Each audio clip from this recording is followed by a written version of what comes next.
What's up guys, Adrian here, and I'm gonna give my review about the final episode of Obi Wan Kenobi, aka the Reva show, because that's really what it is. And based on what happened in this finale, it lets us know that the only reason Star Wars even exists is because of Reva, based on what she did at the end of this episode, and we should all bow down and thank her for giving us the gift of Star Wars. Let's get into the episode. It starts off with Obi-Wan, Little Leia, and everyone on that spaceship that they escape from Vader, but Vader is chasing them. He's not far behind. So Obi-Wan's like, I'm gonna go on a different ship and try to lure him away from you guys. And when Obi-Wan tells Leia, she gets upset and she's like, I don't want you to go. But instead of holding him tight, not letting him go, she gets angry and runs away. Now this scene could have been like Terminator 2, where the T-800 was gonna lower himself into that lava pit thing, and John Connor was like, I order you not to go, and he's like crying, and it could have been a tender moment, but that's not what we got with Obi-Wan and little Leia. In fact, it would have been acceptable if Leia could have been like, well, I'm gonna be a future princess, so I order you to listen to me and not go on this mission that could get you killed because I love you, and that would have been okay. I wouldn't have seen it as annoying, or she's like a 40-year-old woman. It would have made sense in that context, in that moment, but instead she got mad and ran away. But then finally when Obi-Wan talked to her, there was supposed to be a tender moment with her hugging, but the camera was showing Leia's face, and this actress just cannot act. I know she's a 10-year-old girl, but there's a lot of examples of kids where they were in Oscar-winning movies and they did great, and there's even kids who won Oscars. At least they could have found someone that didn't have a deadpan face, because it was supposed to be an emotional moment saying goodbye to Obi-Wan. He might die, but no tears, deadpan, emotionless, and I really didn't feel anything. Then Obi-Wan talks to the fake Jedi guy saying, look after Leia for me. Now at first I liked this character. He was funny, the comic relief, I wanted to see more, but he was a big disappointment. And I don't see how he was like Leia's protector or watcher, because he always has to babysit her, but he didn't really do anything to make me like him more. He didn't evolve as a character. And at the end he was like, well, I'm a thief and a liar. Obi-Wan was like, well, I trust you anyway with Leia. Whatever, I didn't care. Then Obi-Wan talks to Ice Cube's son, and he's like, you're gonna be a great leader, everyone looks to you. I didn't even know this guy was a leader, because everyone's so generic, nobody stands out. The only thing that stands out about him is that he's the fattest guy there, and he's Ice Cube's son. He didn't even want to help Obi-Wan at first. He flip-flopped when it came to helping Obi-Wan. And then he got a bunch of people killed when Reva invaded the base. He got poor Wade killed, since he's the leader, and he's supposed to lead the people and protect them. So, I don't even care about him. He stinks. So then Obi-Wan leaves in the ship, and Vader takes the bait, goes after Obi-Wan, and this is it. The moment everyone has been waiting for. The fight of all fights. And where does the fight happen? In some dark, dull rock planet. The fight was so underwhelming. And it was really pointless. It was just one big rock fight. And I thought to myself after the fight, I said, is this the best they got? They could have done so many interesting things. They could have fought at so many locations, on a ship, in a city, in a building, not just a desert or a dark rock planet. And even the fight was bland. They could have done so many cool scenes with the lightsaber and moves. Either the writers couldn't think of any great ideas, or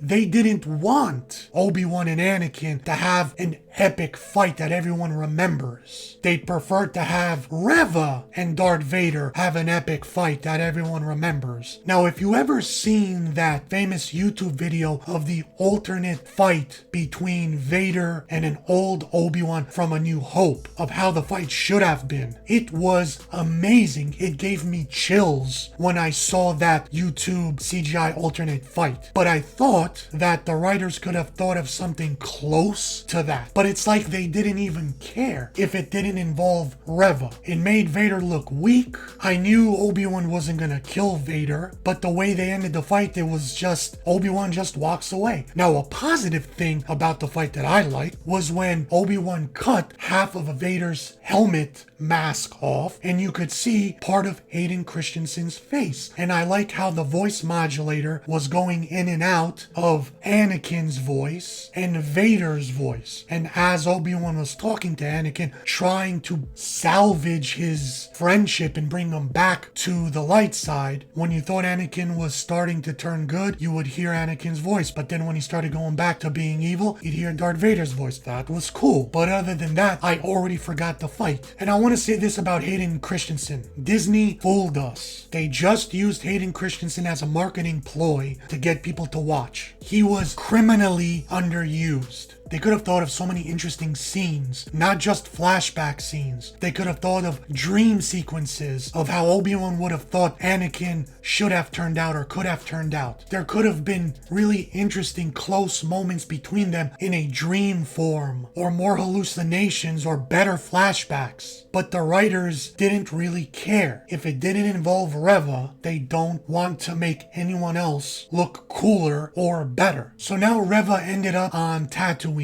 because even though Vader stabbed her with a lightsaber in the gut, again by the way, because she was stabbed as a child by Anakin in the gut and somehow played dead and survived, and she is going after little Luke Skywalker. Now when Uncle Owen gets wind of this, he starts freaking out. And he's basically running around like a chicken with his head cut off, scared, not knowing what to do. And his wife, I don't know her name, is trying to calm him down and even talking down to him because he's all scared, wanting to escape, not knowing what to do. And he's like, Ben is gone. And she's like, well, whose fault is that? Dummy, basically. So she's like, don't worry, I know what to do. I've been preparing while you've been acting like a bitch. She grabs some guns that she had stored away, throws him a gun, and he's like, oh, what do I do with this? And she's like, just follow me. Now, when I think back to A New Hope of how Uncle Owen used to be, he was a very grumpy, bossy person, always telling Luke, you gotta do this, you ain't got time to be a kid. And whenever his wife would even think about speaking up, he turned to her with a dirty look. He'd basically keep his pimp hand strong and tell her to shut up. But now, in the TV show, he's a little scared bitch who needs his wife to calm him down and tell him what to do.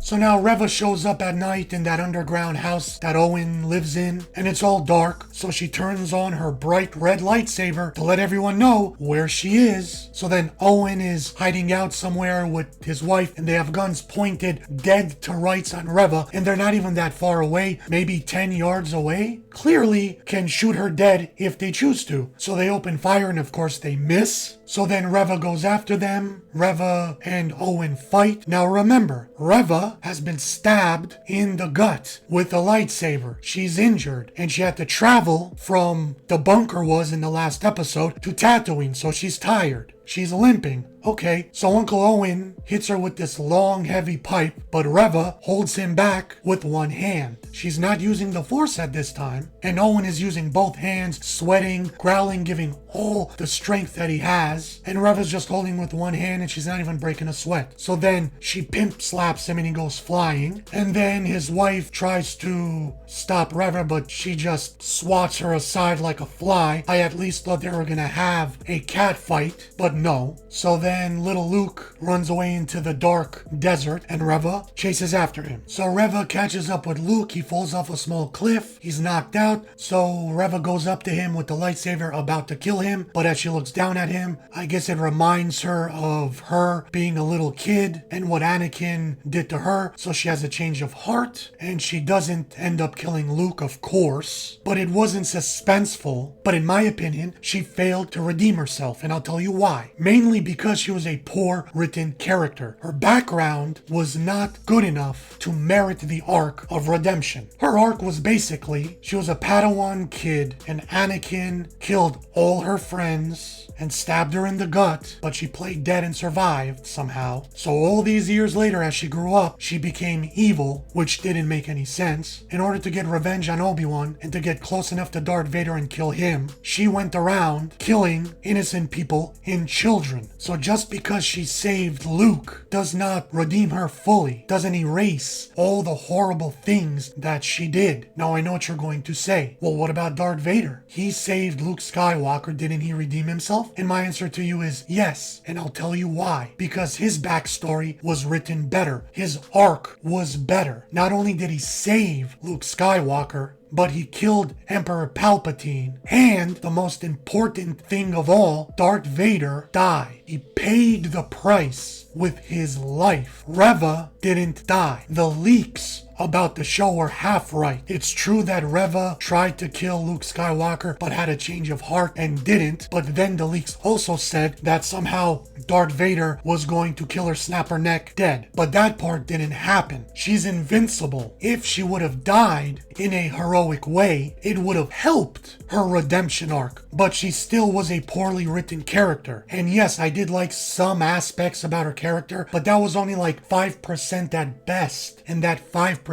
is not good enough to redeem her all the way and make her a good character in the end. So she returns Luke back to Uncle Owen, and also Obi-Wan is there. Now as Reva is walking towards them with a limp Luke Skywalker in her hands, she puts him down, and Owen and Obi-Wan do nothing to her. They don't shoot her. Obi-Wan doesn't use the Force. They don't have a lightsaber fight. If you see the evil villain that just tried to kill Owen and tried to kill everybody, including Luke Skywalker, walking toward you with what you believe is a dead Luke Skywalker, you don't try to fight her or kill her. Instead, after Luke Skywalker wakes up, Obi-Wan and her have like this touching talk between them, and he's like, you're free now. You didn't become them, even though you killed a bunch of innocent people and children, and now you can do what you want and whatever. I did not care. The last thing I want to say about Reva's character is she's basically stronger than Vader, and she's invincible. She was a very poor written character, and I believe she failed to redeem herself because she had irredeemable qualities. She was a bad actress, and they only hired her to fill a diversity female quota. And it's obvious that all they cared about was her. They had to make everyone look weak, bring them down a level in order to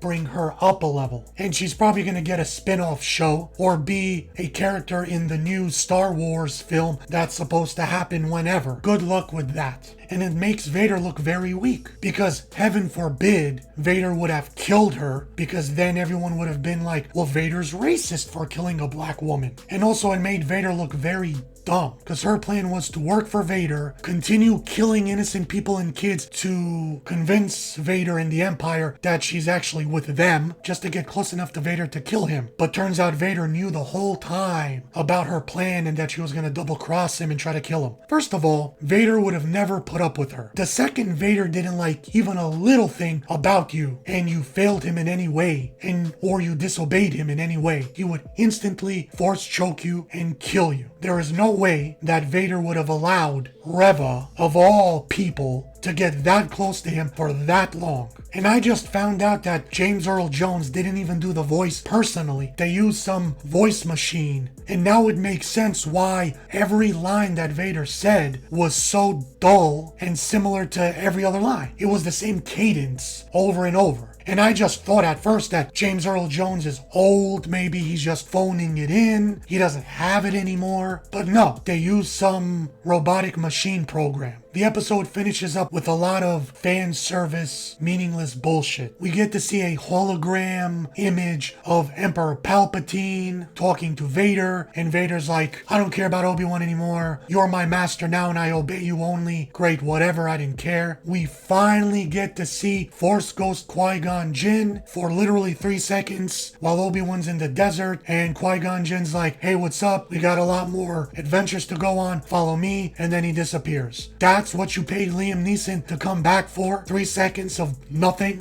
Then we have another scene where Obi-Wan goes to see Leia and they have their final goodbye, and it was supposed to be emotional and everyone was supposed to be crying, but I really didn't even care. It was just Obi-Wan telling Leia for 5 minutes how amazing and great and awesome she is. And she was dressed in this little white outfit with a gun holster and gloves on. I don't even know why, because no 10-year-old would do that unless maybe you were a little boy, they tried to have some symbolic foreshadowing of how she's going to turn out, but it didn't really hit with me. The little positive thing I can say, she did have a little mini character arc, because at the beginning, she didn't want to greet any of these dignitaries or political figures that would show up. She didn't want to do that. She kept running away, if you remember at the beginning of the episodes. But now, she's all gung-ho about it, and she's the first one there, and she's all excited. So I guess the setup for that was good, but I didn't really care. And she really didn't have an arc, because at the beginning of the show, she was already the fastest, smartest, strongest 10-year-old / 40-year-old woman you've ever seen. And she bossed everyone around, talked down to everyone, made everyone look dumb. And by the end, she did that even more. So what was the evolution? And so that's the whole episode. I'm so happy it's over, and I pray to God there's not going to be a season 2, and if they want to do a spin-off show with Reva, good luck. I'm not going to watch it. So in the end, Star Wars is officially dead. It's been on life support, but I think this is the final nail in the coffin, because the people in charge of this show and Disney and Star Wars accomplished their goal. They destroyed Luke Skywalker, they destroyed Han Solo, and the last character that they had to destroy